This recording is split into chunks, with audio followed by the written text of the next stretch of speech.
मन से यीशु को हम प्यार करें, जिसने दिया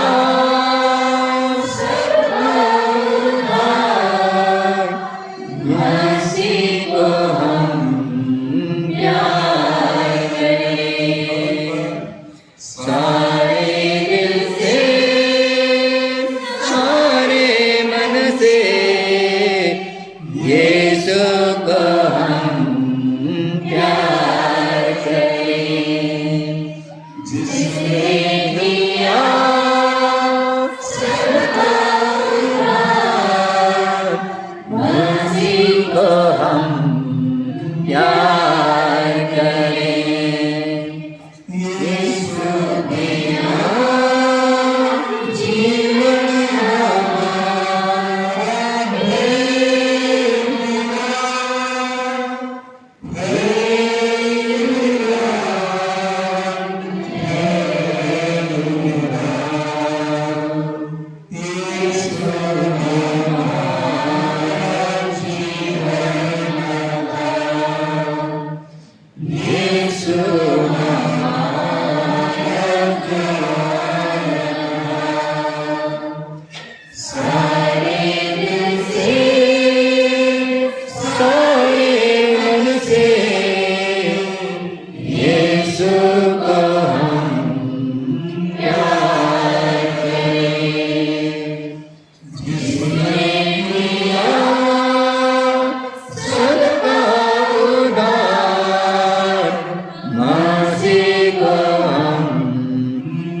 जीवन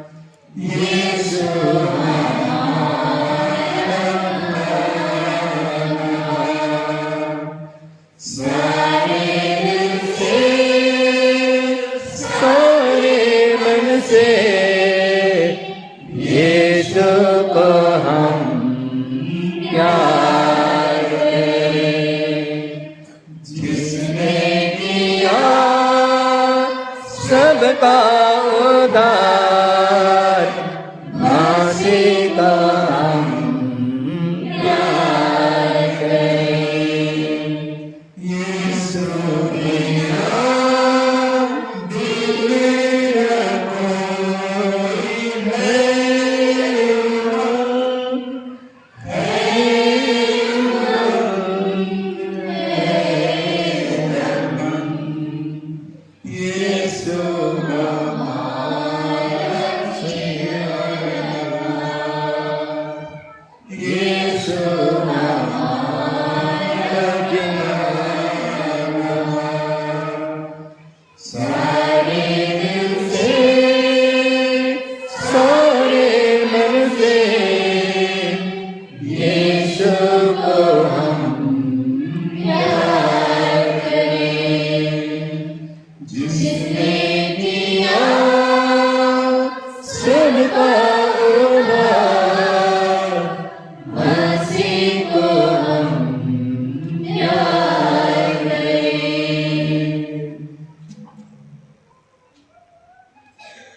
पेतरुस था और एक शिष्य था जिसका नाम यूदस इस्करियोती था। इसके बारे में हम थोड़ा मार्गदर्शन करें। पेट्रुस के बारे में हम पढ़ते हैं कि वह शिष्यों का अगुआ था, एक तरह से नेता टाइप का लीडर था। और इसीलिए पेट्रुस ने जब प्रभु यीशु का अनुसरण किया, प्रभु यीशु को स्वीकार किया, तो उसी समय वो कसम खाया था। यीशु के सामने वो कसम खाता है, व्रत लेता है, प्रतिज्ञा करता है, कहते हुए कि प्रभु यीशु मैं आपको जीवन में कभी नहीं छोड़ूंगा, आप जहां कहीं भी जाएंगे मैं आपका अनुसरण करूंगा, किसी भी हालत में किसी भी कीमत पर मैं आपको नहीं ठुकराऊंगा, नहीं छोड़ूंगा, मरते दम तक मैं आपका अनुसरण करूंगा। ये पेट्रुस ने यीशु से प्रतिज्ञा की थी। लेकिन हम सुसमाचार में पढ़ते हैं, सुसमाचार में पढ़ते हैं प्रभु यीशु का जब राजा के सामने, शासकों के सामने उसका पूछताछ हो रहा था। प्रभु यीशु की पूछताछ हो रही थी कि आप हमें बताइए आप कौन हैं, क्या आप यहूदियों के राजा हैं? उधर पूछताछ हो रही है प्रभु यीशु का, और ये पेट्रुस उधर कहीं आग तपा रहा था। ये आगमन काल में हम लोग इस पाठ को सुनते हैं, ठीक है। पेट्रुस क्या कर रहा था? आग तपा रहा था। उसी समय एक मामूली सी महिला पेट्रुस से पूछती है, क्या तुम उसके साथी तो नहीं, उसके शिष्य तो नहीं, यीशु के शिष्य तो नहीं, तुम उसके यीशु के साथी तो नहीं हो? पेट्रुस क्या कहता है? आप क्या कह रही हैं? मैं तो उसको जानता भी नहीं। पेट्रुस ने एक नहीं, दो नहीं, तीन बार वो झूठ बोला। यीशु को पहचानने से वो अस्वीकार करता है, यीशु को अस्वीकार करता है। तीन बार वो झूठ बोलता है कि मैं यीशु को नहीं जानता हूँ। 10 आज्ञा में एक आज्ञा क्या है? झूठ बोलना। झूठ बोलना क्या है? झूठ बोलना पाप है। बच्चे लोग और आगे जोड़ देते हैं, झूठ बोलना पाप है, नदी किनारे सांप है, वही तेरा पाप है। तो पेट्रुस झूठ बोलता है, 3 बार उसने झूठ बोला। झूठ बोलना पाप है कि मैं यीशु को नहीं जानता हूँ। लेकिन बाद में हम पढ़ते हैं सुसमाचार में, पेट्रुस को अपने किए हुए पाप का पश्चाताप हुआ। बाद में उसको ज्ञान हुआ, ज्ञान मिला कि मैंने झूठ बोला है, मैंने पाप किया है। और जब यीशु से बाद में वो मिलता है तो उसके सामने वो फूट कर रोता है, अपने पापों के लिए, अपने कमजोरियों के लिए। पेट्रुस फूट कर रोता है, पाप स्वीकार करता है, पश्चाताप करता है यीशु के सामने। और प्रभु यीशु ने उसको गले लगा लिया, उनके पापों को क्षमा किया। और बाद में प्रभु ने, ईश्वर ने पेट्रुस को कलीसिया का पहला संत पापा नियुक्त किया। Hallelujah, hallelujah. पेट्रुस ने पाप किया, लेकिन पश्चाताप और पाप स्वीकार करते हुए अपने जीवन को बदला, अपने भविष्य को बदला। और ईश्वर ने पेट्रुस को कलीसिया का पहला संत पापा नियुक्त किया। और उसी पेट्रुस को स्वर्ग में और इस पृथ्वी पर पूरा अधिकार प्रदान किया।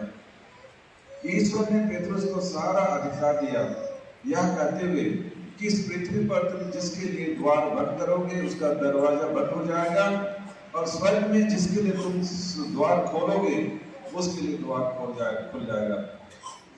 तो इतना अधिकार ईश्वर ने पेट्रुस को दिया, क्योंकि उसने पश्चाताप किया, उसने पाप स्वीकार किया और प्रभु को उसने स्वीकार किया। Hallelujah, hallelujah.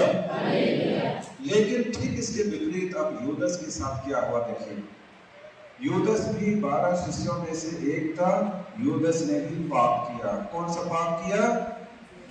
लालच का पाप किया, लोभ और लालच का पाप किया। 10 आज्ञा में एक आज्ञा है ना, लालच नहीं करना है, लालच पाप है, बुराई है।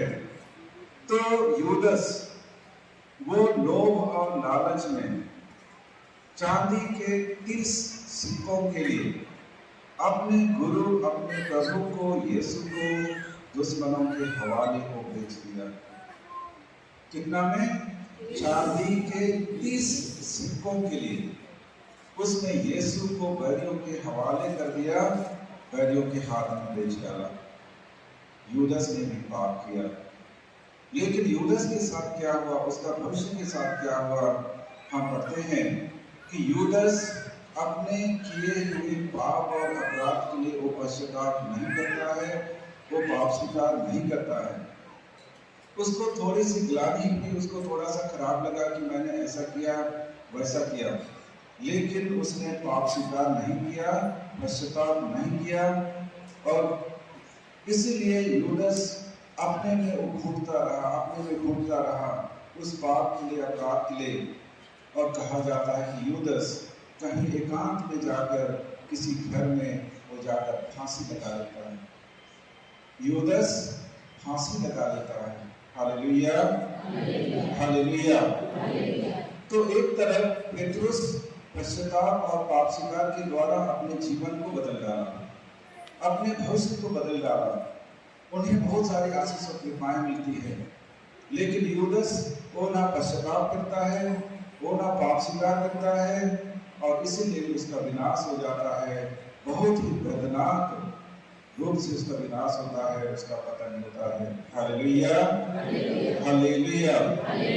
प्रिय भाई और बहनों, हमारे साथ में ऐसा ही कुछ होता है। हम सभी कोई कमजोर है, पापी हैं, दुर्बल हैं। हम जाने अनजाने हम लोग पाप करते हैं, बुराई अपराध करते हैं, लेकिन हमें उन सभी पापों को, बुराइयों को छोड़कर, त्याग कर प्रभु की ओर लौट आने की आवश्यकता है। क्योंकि हमारा ईश्वर प्रेमी ईश्वर है, वो दयालु है, अनुकंपा से परिपूर्ण है। और इसलिए बहुत सारा उदाहरण हम पढ़ते हैं बाइबल में। उड़ाव पुत्र का दृष्टांत, लूकस के सुसमाचार में हम लोग पढ़ते हैं उड़ाव पुत्र का दृष्टांत, खोई हुई भेंट का दृष्टांत, खोई हुई सिक्का का दृष्टांत, और बहुत सारा उस हमारी स्त्री के बारे में हम पढ़ते हैं, या तो मरियम मगदलेना के बारे में पढ़ते हैं लूकस के सुसमाचार अध्याय 7 में। इन्होंने अपने पापों के लिए पश्चाताप किया, पाप स्वीकार किया और अपने जीवन को बदल डाला। Hallelujah, hallelujah.